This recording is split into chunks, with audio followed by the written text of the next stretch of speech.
I enjoyed being with him very much and loving. And David was so generous too. Anytime he'd go anywhere, he'd bring me home something to give me. And I still have those things, which I really appreciate him. He would bring things to Nancy too. So I really appreciated that. He had a great sense of humor. And on our trips back and forth to church, sometimes I would go and get him and bring him, and sometimes Giselle would bring him. Sometimes I would take him home and spend time with him. But those times that we would go to church, they're filled with laughter. And I have to let you know about myself. I'm a Mexicano Nuevo. So I'm from New Mexico, so I know some Spanish, and we were on the way to church. He would tell me about the things he has done, things he didn't do. A lot of these in the past, and I'd say, no bueno. Of course, where I come from, they say bueno, not bueno.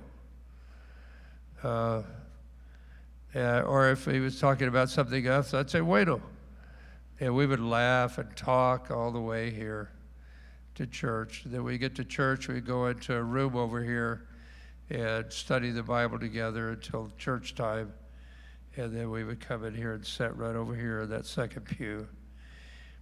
And sometimes David would say, I don't feel so good. And he was able to lie down in the pew and listen.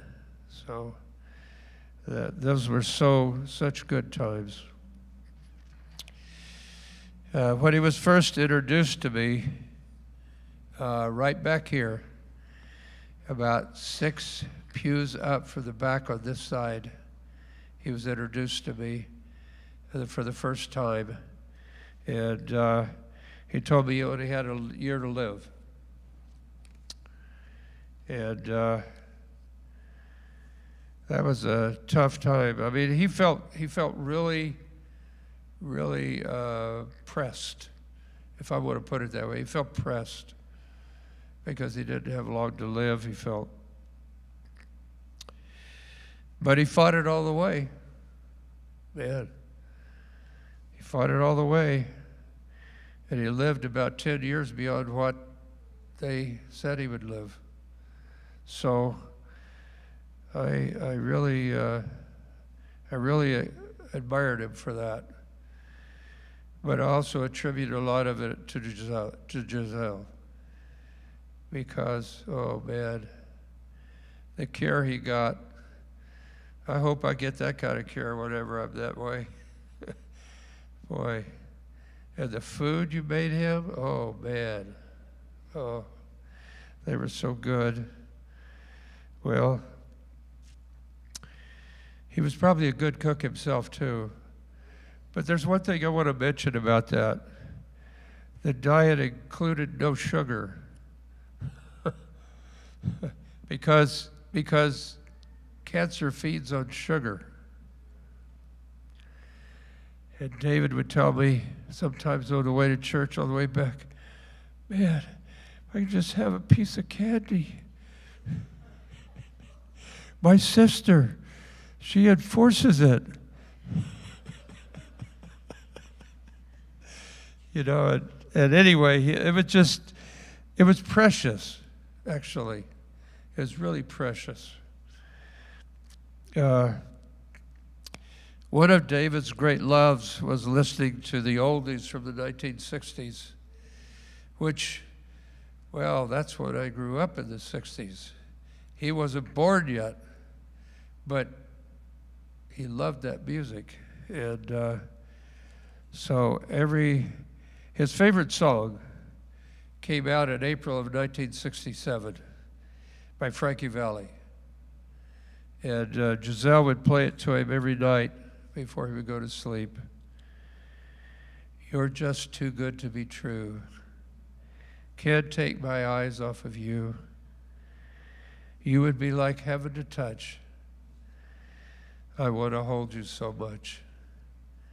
That was his favorite song. I like that song too, to be honest with you. And I wrote the whole song down here. the whole thing. But my wife said, no, don't read the whole thing. But you know what I'm talking about. And when I hear that song, of course, think of David. I want to tell one other story before we go on. Do you remember the vitamin battle?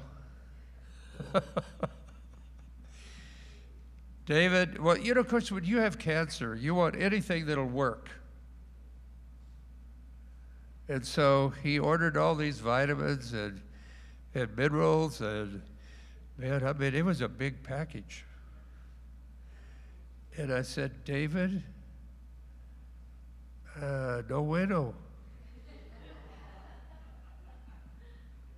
If you take all this, I know people have gotten cancer from drinking all this, taking all this kind of stuff. And he was hard to convince, man. And then he got in it with Giselle.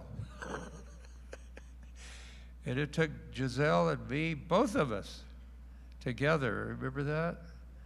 To convince him that he shouldn't be taking all this stuff. Yeah, well, those are all fun times that I will never forget. Fun for me, fun, maybe not so much fun for David or Giselle, but I remember them and I laugh about it because David was being David, and I liked that very much. So that's my secular part of David. But he had a religious side too that was really precious. And I'm going to be talking to you about that in a little bit. I need to look at my,